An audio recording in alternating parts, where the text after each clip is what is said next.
کہ street crimes میں سب سے زیادہ جو چیز چھینی جاتی ہے، ایک ہے موٹر سائیکل نقدی کے علاوہ، اور دوسری ہے موبائل فون۔ کیا آپ میں سے کوئی یہ تصور کر سکتا ہے کہ کراچی شہر کے آنے جانے کے راستوں پہ پولیس کے ناکے نہ ہوں؟ بالکل ہیں، 36 رستے ہیں، 36 ناکے ہیں۔ کیا ہمارے تصور سے میں یہ بات آ سکتی ہے کہ کراچی میں جتنی چوری کے موبائل فون کی مارکیٹ ہے وہ پولیس کی سرپرستی کے بغیر چلتی ہے؟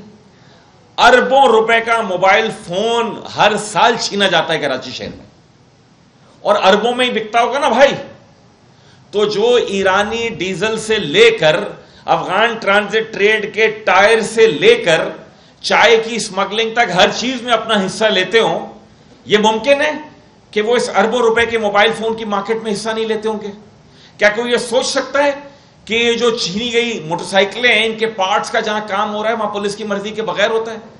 تو وزیر داخلہ صاحب آنکھیں کھولیں، منہ کھولنے سے پہلے آنکھیں کھولیں، اور جب زبان کھولیں کہ تو دماغ کو بھی کھولیں اپنے۔ یہ کہنا کہ عام سا اسٹریٹ کرائم ہے، یہ عام سا اسٹریٹ کرائم کہنے والے کو شرم آنی چاہیے۔ آپ نئے جس طرح میں نے پہلے عرض کیا، وزیر داخلہ ضرور بنے لنجار صاحب، لیکن رویہ درست کرنا ہوگا۔ اگر کراچی کے شہریوں کی جان و مال کی حرمت آپ کو نہیں ہے تو اس کا پاس ہمیں ضرور ہے۔ ہم آپ سے سوال کریں گے، اسمبلی میں بھی کریں گے، اسمبلی کے باہر بھی کریں گے۔ آپ پر بھاری ذمہ داری ہے، اپنے آپ کو اس کا اہل بنائیں۔ اب آپ کسی سیاسی شخصیت کے کوارڈینیٹر نہیں ہیں، اب آپ صرف رکن صوبائی اسمبلی نہیں ہیں، پورے صوبے کے وزیر داخلہ ہیں۔ تو آپ سے مطالبہ ہے، اور وزیر اعلیٰ سندھ سے میرا مطالبہ ہے جو اتنے عرصے صوبے کے وزیر داخلہ رہے ہیں، کہ لنجار صاحب کو تو نہیں پتا، مراد علی شاہ صاحب آپ کو تو پتا ہے یہاں پر کیا چیزیں کس طریقے سے ہو رہی ہیں۔